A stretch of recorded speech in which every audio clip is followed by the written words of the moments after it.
नमस्कार दोस्तों, आज बात करेंगे टर्बोजेट इंजन के बारे में कि जो टर्बोजेट इंजन है वो कैसे काम करता है। तो टर्बोजेट इंजन एक टरबाइन इंजन होता है जो हमने पहले क्लासिफिकेशन ऑफ एयरप्लेन इंजन के अंदर पढ़े थे। तो टरबाइन इंजन के अंदर आता है टर्बोजेट इंजन और ये कैसे काम करता है इसको समझेंगे। यहाँ पर हमने एक डायग्राम बनाई है, टर्बोजेट इंजन की ये डायग्राम है। चलिए पहले इसके कंपोनेंट्स जो हैं अलग अलग से समझ लेते हैं और ये कैसे काम करेगा वो समझ लेते हैं। तो सबसे पहले क्या होता है, जो एयर है वो इनटेक होती है। तो यहाँ से क्या होगी, जो एयर है वो इनटेक होगी, यानी कि एयर जो है वो बाहर से आएगी। अब एयर जब एंटर करेगी तो यहाँ पर इसके फ्रंट के अंदर इस तरह से डिज़ाइन किया गया है ताकि यहाँ पर कंप्रेशन हो सके इस एयर का। इसको ये जो स्टेज है पूरी यहाँ तक अगर हम बात करें, इसको बोल देते हैं कि यहाँ पर क्या होगा, कंप्रेशन होगा, एयर का कंप्रेशन।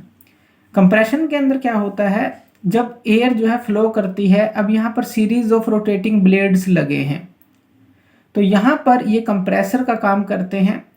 ये ब्लेड क्या करते हैं, एयर को स्क्वीज करते हैं और उसका प्रेशर और टेम्परेचर राइज कर देते हैं। तो यहाँ पर क्या होगा, प्रेशर और जो टेम्परेचर है वो राइज हो जाएगा पूरे इतने रीजन के अंदर, तो इसलिए इसको कंप्रेसर बोल रहे हैं।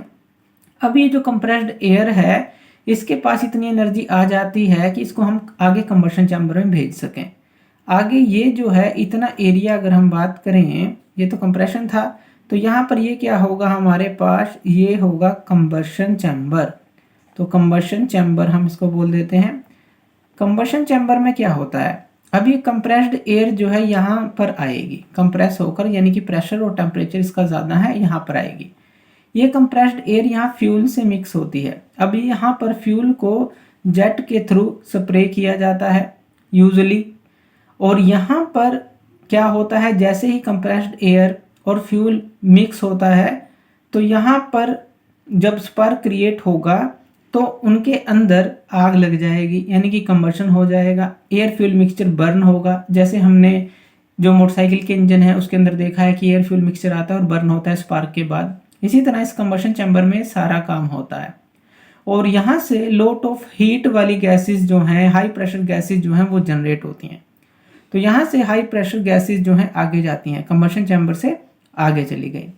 अब आगे लगा होता है टरबाइन। ये जो है, ये जो ब्लेड्स हैं, अब ये जो ब्लेड्स हैं ये टरबाइन के ब्लेड्स होते हैं, तो यहाँ पर लिख देते हैं ये टरबाइन है।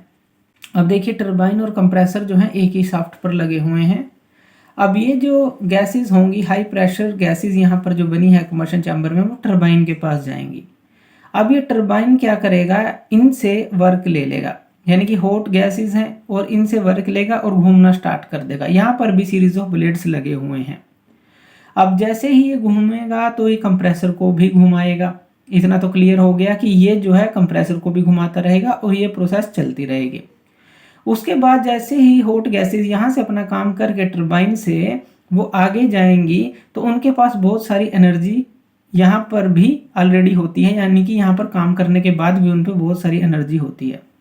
अब यहाँ पर एक ये नोजल लगी होती है, इसको हम बोल देते हैं आगे, ये नोजल का आकार है इस तरह से, कन्वर्जिंग डाइवर्जिंग नोजल आप इसको बोलेंगे। तो इस तरह की जो नोजल होती हैं, ये जो एग्जॉस्ट गैस है जब टरबाइन से आएगी वो काफ़ी अभी भी हॉट होगी, उसके अंदर बहुत सारी एनर्जी होगी, यानी कि यहाँ से अब जो इस नोजल की तरफ जा रही है जो भी गैसेस हैं, अब ये कन्वर्जिंग डाइवर्जिंग नोजल के थ्रू गुजरेंगी और ये जो नोजल है वो एक्सेलरेट कर देगी एग्जॉस्ट गैसेस को हाई वेलोसिटी के साथ, यानी कि हाई वेलोसिटी के साथ वो इस नोजल से इसको निकालेगी, जिससे क्या होगा, एक थ्रस्ट पैदा होगा। यानी कि जो न्यूटन थर्ड लॉ हमने पढ़ा था कि हर एक एक्शन के लिए वहाँ इक्वल और अपोजिट रिएक्शन होगा। जैसे ही थ्रस्ट जो है इसको मिलेगा तो ये एकदम जो है आगे की तरफ मूव करेगा, क्योंकि हमने क्या किया, थ्रस्ट जो है पीछे की तरफ, वो उसको जब ये गैसेस पीछे की तरफ निकली तो वो आगे की तरफ उसको धकेलेगी। अब यहाँ पर अगर हम बात करें, ये जो इंजन है इनके अंदर जो हाई स्पीड रोटेशन है टरबाइन शाफ्ट की, जो जैसे कि यहाँ पर टरबाइन घूमेगा तो टरबाइन शाफ्ट घूमेगी जिससे कंप्रेसर अटैच है, तो ये सिर्फ कंप्रेसर को ही पावर देने का काम नहीं करता, बल्कि बहुत सारी इंजन की एसेसरी होती हैं, जैसे जनरेटर हो गया जिससे हम इलेक्ट्रिसिटी लेते हैं, या हाइड्रोलिक पंप हो गए फ्लाइट के अंदर फ्लाइट कंट्रोल के लिए, उनको भी पावर करने का काम करता है। और आजकल के जो टरबाइन इंजन है बहुत सारे फंक्शंस के साथ आ रहे हैं ताकि फ्यूल एफिशिएंसी हमें अच्छी मिल सके और कई तरह की ऑपरेटिंग कंडीशन में वो काम कर सकें। तो ये था हमारे पास टर्बोजेट इंजन। इसके बाद हम टरबाइन इंजन के अंदर ही टर्बोफैन इंजन की बात करेंगे नेक्स्ट लेक्चर के अंदर। तो थैंक यू वीडियो देखने के लिए, और इसी तरह की वीडियोस के लिए आप हमारे चैनल लर्न एंड ग्रो पे हमें सब्सक्राइब कर सकते हैं। धन्यवाद।